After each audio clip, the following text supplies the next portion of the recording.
Hi friends, welcome back to my channel. আমরা দেখো এতদিন ধরে ওই প্ল্যানটা একটু পড়ছিলাম। তো আজকে আমি ভাবলাম যে বায়োটেকনোলজির একটা ভিডিও তোমাদের করিয়ে দিই, কারণ বায়োটেকনোলজিটা আমরা খানিকটা শুরু করেছিলাম, কয়েকটা ভিডিও দেওয়া হয়েছে, তারপরে প্ল্যানটা পড়াছিলাম। তো আজকে চলো আমরা বায়োটেকনোলজি যতদূর হয়েছে তারপরটা শুরু করি। এগুলো আমরা সব পড়ে নিয়েছি। আজকে আমরা এখান থেকে শুরু করব 10.2 বায়োটেকনোলজিক্যাল অ্যাপ্লিকেশনস ইন মেডিসিন। আগে আমরা দেখেছিলাম যে বায়োটেকনোলজি এগ্রিকালচারের ক্ষেত্রে কীভাবে সাহায্য করছে। সেখানে আমরা দেখতে পেয়েছিলাম যে বিভিন্ন রকমের মানে জেনেটিক্যালি মডিফাইড ফুড তৈরি করা হচ্ছে, যেমন হচ্ছে বিটি কটন বা বিটি রাইস, এরকম আমরা দেখেছিলাম, যেগুলো কি হচ্ছে না সেখানে পেস্টের আক্রমণটা অনেক কম হচ্ছে, তার সাথে সাথে সেটা হচ্ছে ভালো করে গ্রো করছে, সেখানে অনেক তোমার সার কম লাগছে এবং ফসল উৎপাদনের পরিমাণটাও বাড়ছে, যার জন্য হচ্ছে চাষাবাদের ক্ষেত্রে অনেক সুবিধা হচ্ছে। এবার চলো আজকে আমরা দেখি যে মেডিসিন বা মেডিকেল ফিল্ডে বায়োটেকনোলজিটা কীভাবে আমাদের কাজে লাগছে। The recombinant DNA technological process have made immense impact in the area of healthcare by enabling mass production of safe and more effective therapeutic drugs. বলছে যে এখানে বায়োটেকনোলজি বা রিকম্বিনেন্ট ডিএনএ টেকনোলজি এই প্রসেসটা তোমার থেরাপিউটিক ড্রাগস তৈরি করার জন্য হচ্ছে প্রচুরভাবে এটা ব্যবহার করা এখানে হচ্ছে। Further, the recombinant therapeutics do not induce unwanted immunological responses as is common in case of similar products isolated from non-human resources. মানে কি বলছে যে এখানে এই যে থেরাপিউটিক রিকম্বিনেন্ট যে থেরাপিউটিক্সগুলো, সেগুলোর একটা বেনিফিট হচ্ছে যে এগুলো কোনো immunological response, unwanted immunological responses induce করে না, যেগুলো হচ্ছে নন হিউম্যান সোর্স থেকে আমরা যদি কোনো কিছু আইসোলেট করি তো সেইটা যেরকমভাবে তোমার ইমিউনোলজিক্যাল রেসপন্স দেখায়, এই রকমের রিকম্বিনেন্ট থেরাপিউটিক্সগুলো কিন্তু সেরকম কোনো রেসপন্স শো করে না। At present, about 30 recombinant therapeutics have been approved for human use the world over. তো এই রকমের কিন্তু 30টা আমাদের রিকম্বিনেন্ট থেরাপিউটিক্স আছে পুরো বিশ্বতে।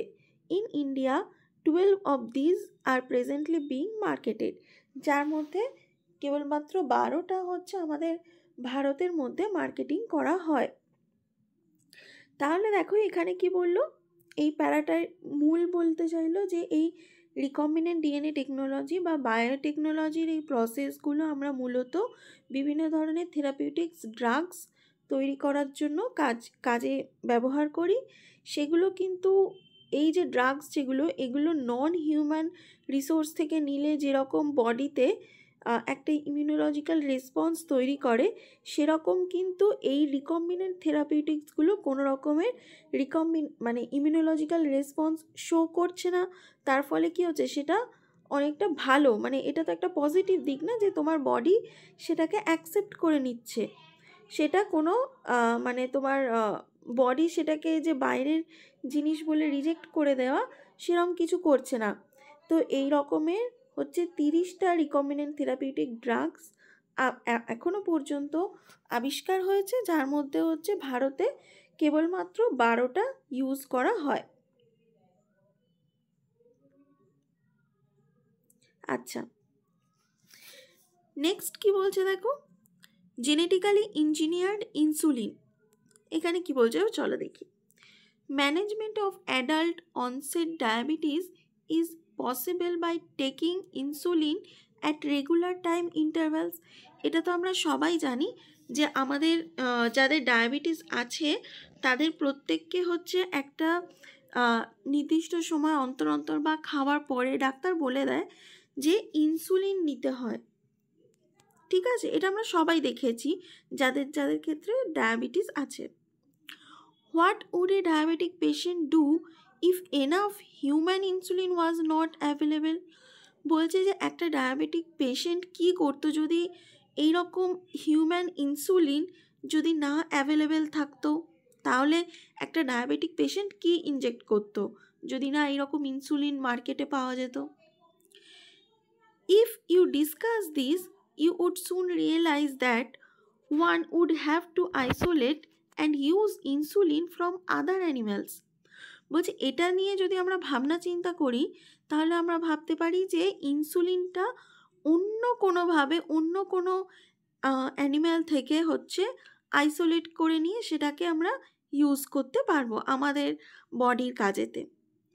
Would the insulin isolated from other animals be just as effective as that secreted by the human body itself? And would it not elicit an immune response in the body?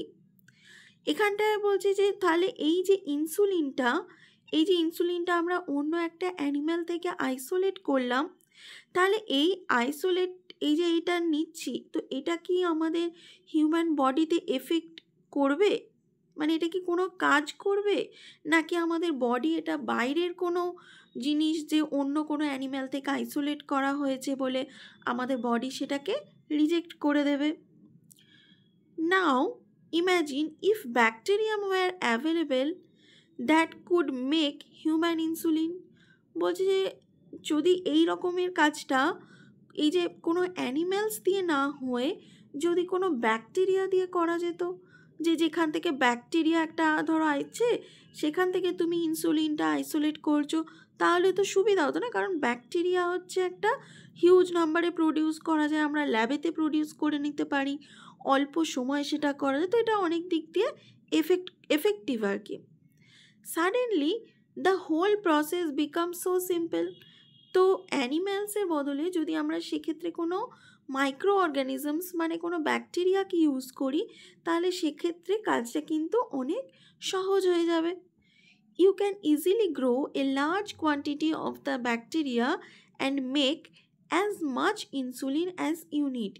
তো এই ব্যাকটেরিয়াকে use করে কিন্তু আমরা অনেক large কোয়ান্টিটিতে insulin produce করতে পারি। যতটা তোমার দরকার তুমি ততটা সেই ইনসুলিন সিক্রেটেড ব্যাকটেরিয়াটাকে ল্যাবেতে গ্রো করলে, নিয়ে সেই ব্যাকটেরিয়াটা থেকে ইনসুলিন আইসোলেট করে নিলে। Think about whether insulin can be orally administered to diabetic people or not. Why বলছে তোমাকে ভাবতে বলছে যে তুমি ভাবো যে যদি ইনসুলিন এটা কি ওরালি দেওয়া যেতে পারে না দেওয়া যেতে পারে না কোনো ডায়াবেটিক পেশেন্টকে, এবং সেটা কেন। ঠিক আছে, এটা এমন কিছু না। চলো আমরা নেক্সট প্যারাটায় কি বলছে দেখি। Insulin used for diabetes was earlier extracted from pancreas of slaughtered cattle and pigs. যে সমস্ত ক্যাটেল পিগস মানে যেগুলো হচ্ছে ধরো যে শুয়োর গরু এই সমস্ত যে ক্যাটেলসরা ছিল তাদের থেকে হচ্ছে আগে এই ইনসুলিনটাকে আইসোলেট করা হতো। তাদের প্যানক্রিয়াস থেকে ইনসুলিনটাকে আইসোলেট করে সেইগুলোকে ডায়াবেটিসের জন্য ইউজ করা হতো। Insulin from an animal source though caused some patients to develop allergy or other types of reaction to the foreign protein. বলছে এই যে অন্য অ্যানিম্যাল থেকে যে ইনসুলিনটা আইসোলেট করছে তো সেক্ষেত্রে কিন্তু যাকে দেওয়া হচ্ছে তার ক্ষেত্রে কিন্তু একটা অ্যালার্জিক রিয়াকশান দেখা যায়। কেন দেখা যাচ্ছে অ্যালার্জিক রিয়াকশান? কারণ সেটা তো তার বডি নয় না, একটা নিজের বডিতে তৈরি হলে সেটা অ্যালার্জি রিয়াকশান হয় না, কিন্তু এটা তো তুমি একটা অন্য অ্যানিম্যাল থেকে আইসোলেট করছো, তো সেক্ষেত্রে তোমার বডি ওটাকে ফরেন পার্টিকেল হিসেবে চিহ্নিত করে ওটাকে রিজেক্ট করে দিতে পারবে। তো সেই জন্য হচ্ছে তখন দেখা যেত যে এই ধরনের অ্যানিম্যাল থেকে যে আইসোলেট করে ইনসুলিনটা ব্যবহার করা হতো সেটা কিন্তু অনেক ক্ষেত্রে অ্যালার্জিক রিয়াকশান শো করতো। As a foreign particle body সেটাকে মানে চিহ্নিত করত। Insulin consist of 2 short polypeptide chains, chain A and chain B. বলছে এই যে ইনসুলিনটা আছে, হিউম্যান ইনসুলিন, এটা তুমি যদি স্ট্রাকচার দেখতে যাও তো এটা কিন্তু দুটো চেন নিয়ে তৈরি। একটা হচ্ছে চেন এ আর একটা হচ্ছে chain B, that are link together by disulfide bridges. এই চেন এ আর চেন বি এই দুটো মাঝখানে একটা ডাইসালফাইড বন্ড দিয়ে যুক্ত করা আছে। দেখো আমরা স্ট্রাকচারটা যদি দেখি, এই দেখো এইখানে যে স্ট্রাকচারটা দেওয়া আছে এইটা হচ্ছে তোমার ইনসুলিনের স্ট্রাকচার, ঠিক আছে। নেক্সট কি বলছে দেখো, in mammals including humans insulin is synthesised as a pro hormone. বলছি ম্যামেলসদের ক্ষেত্রে যে কোনো স্তন্যপায়ী যেসব প্রাণীরা হয়, যেমন হচ্ছে মানুষ, এদের ক্ষেত্রে কি হচ্ছে না এই ইনসুলিনটা অ্যাজ এ প্রো হরমোন হিসাবে সিনথেসাইজ হচ্ছে। প্রো হরমোন এটা কি বলছে দেখো, like a pro enzyme the pro hormone also needs to B processed before it becomes a fully mature and functional hormone. মানে এই যে প্রো হরমোন বা প্রো ইনসুলিন এই জিনিসটা কি, মানে তোমার এটা ম্যাচিউরেশনের আগে এটাকে আরও কিছু স্টেপ বা আরও কিছুভাবে প্রসেসড করতে হয়। এই প্রো ইনসুলিন বা প্রো হরমোন মানে কিন্তু সেটা ম্যাচিওর বা কার্যকরী নয় যেটা আমরা দেখছি, এটাকে আরও কিছুটা প্রসেসড হওয়ার পরে সেটা কার্যকরী হয়। which contains an extra stretch called C-peptide. দেখো আমরা আগে পড়লাম না যে একটা হিউম্যান ইনসুলিন দুটো চেন নিয়ে তৈরি, একটা হচ্ছে চেন এ আর একটা হচ্ছে চেন বি, কিন্তু প্রো ইনসুলিন যেটা সেটা হচ্ছে তিনটে জিনিস আছে, সেখানে একটা এক্সট্রা পেপটাইড চেঞ্জ আছে, একটা এক্সট্রা মানে স্ট্রেচ আছে যেটাকে বলা হচ্ছে সি পেপটাইড। দেখো এইখানে এই ছবিটায় ব্লু কালারের যেটা দেওয়া হয়েছে, একটা ব্লু কালারের আর একটা হচ্ছে গ্রিন কালারের, তো একটা হচ্ছে চেন এ আর একটা হচ্ছে চেন বি, কিন্তু এই যে ব্ল্যাক কালারের যেটা দিয়ে কানেক্ট করা হয়েছে পুরোটাকে সার্কেল করে, ওটা হচ্ছে তোমার সি পেপটাইড। ওটা দেখো ম্যাচিওর যখন হয়ে যাচ্ছে পরেতে ওটা কিন্তু আলাদা হয়ে যাচ্ছে ফ্রি সি পেপটাইড, কিন্তু যখন প্রো অবস্থায় থাকছে তখন কিন্তু ওইটা একসাথে লিঙ্কড হয়ে আছে, কার সাথে, ডাইসালফাইড বন্ডের সাথে। This C peptide is not present in the mature insulin. যেটা আমি বললাম যে ম্যাচিওর ইনসুলিনে কিন্তু এই ধরনের সি পেপটাইডটা থাকে না। সেই ম্যাচিওর ইনসুলিনে কে কে থাকবে, কেবলমাত্র চেন এ আর chain B, and is removed during maturation into insulin। তখন সি পেপটাইডটা যখন ম্যাচিওর হচ্ছে তখন রিলিজ হয়ে যাবে। The main challenge for production of insulin using rDNA techniques was getting insulin assembled into a mature form। বলছে rDNA টেকনিকটায় যখন bacterium থেকে ইনসুলিন তৈরি করা হচ্ছিল তখন কি প্রবলেম দেখা গেল না, এই যে তোমার সি পেপটাইডটাকে রিমুভ করা নিয়ে একটা প্রবলেম দেখা গেল, কারণ এই সি পেপটাইডটাকে রিমুভ করা যাচ্ছিল না, এই প্রো হরমোন পর্যন্ত বা প্রো ইনসুলিন পর্যন্ত আইসোলেট করা যাচ্ছিল কিন্তু বাকিটা করা যাচ্ছিল না। In 1983 Eli Lilly, an American company, prepared 2 DNA sequences corresponding to A and B chains of human insulin and introduced them in plasmids of E. coli to produce insulin chains। তো এই 1983 সালে একটা আমেরিকান কোম্পানি কি করলো দেখো, এই একসাথে produce হওয়াতে আমরা সি পেপটাইডটাকে আলাদা করতে পারছি না, কিন্তু যদি আমরা দুটোই আলাদা আলাদা ব্যাকটেরিয়ামকে দিয়ে আইসোলেট করাই তাহলে তো সম্ভব। এই 1983-তে এই এলি লিলি কোম্পানিটা কিন্তু সেটাই করলো, যে দুটো ব্যাকটেরিয়াম নিল, দুটো ব্যাকটেরিয়ামের মধ্যে একটাতে চেন এটা গ্রো করালো আর একটাতে চেন বিটা গ্রো করালো, নিয়ে কি করলো, গ্রো করানোর পরে ওই চেন এটাকে আইসোলেট করলো, চেন বিটাকে আইসোলেট করলো, নিয়ে ডাইসালফাইড বন্ড দিয়ে যুক্ত করে দিল, তাহলে ম্যাচিওর তোমার ইনসুলিন পেয়ে গেল। এখানে তোমার প্রো ইনসুলিনের ঝামেলা রইল না, এখানে তোমার সি পেপটাইডের ঝামেলা রইল না, ঠিক আছে। Chains A and B were produced separately, দুটো আলাদা আলাদাভাবে প্রডিউস হয়ে গেল। Extracted and combined by creating disulphide bonds to form human insulin, আর মাঝেতে ওরা ডাইসালফাইড বন্ড দিয়ে যুক্ত করে দিল।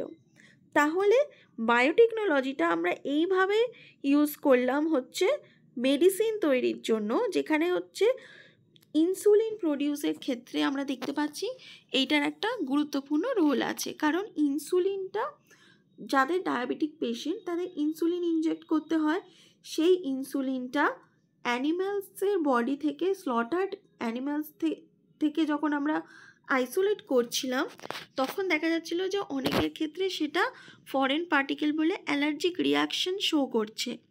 কিন্তু যখন তুমি ব্যাকটেরিয়ামের মধ্যে গ্রো করাচ্ছ তখন হচ্ছে তুমি হিউম্যান জিন থেকে নিয়েই ব্যাকটেরিয়ামের মধ্যে ওটাকে আরও বেশি করে প্রডিউস করছো, তখন সেটা কিন্তু অ্যালার্জিক রিয়াকশন শো করছে না।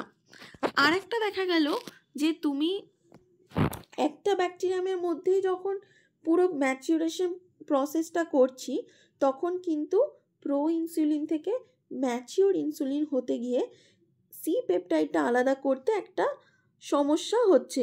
কিন্তু আমরা যখন দুটো আলাদা আলাদা করে দুটো ব্যাকটেরিয়ামের মধ্যে গ্রো করছি, চেন এ আর চেন বি নিয়ে যখন দুটোকে আইসোলেট করে ডাইসালফাইড বন্ড দিয়ে বেঁধে দিচ্ছি, সেটা কিন্তু একদম একরকমই হয়ে যাচ্ছে ম্যাচিওর ইনসুলিনের মতো, এবং সেটাকে আমরা ইউজ করতে পারছি অ্যাজ এ থেরাপিউটিক ড্রাগস। তো আশা করি যে তোমরা এটা বুঝতে পারলে যে কি ব্যবহার করা হচ্ছে বায়োটেকনোলজি আমাদের মানে মেডিকেল ফিল্ডে কিভাবে সেটা ইউজ করা হচ্ছে। তো যদি ভিডিওটা ভালো লাগে অবশ্যই লাইক করে দিও, কমেন্ট করো যে তোমাদের যদি কোনো অসুবিধা থাকে। ওকে, থ্যাংক ইউ, টাটা।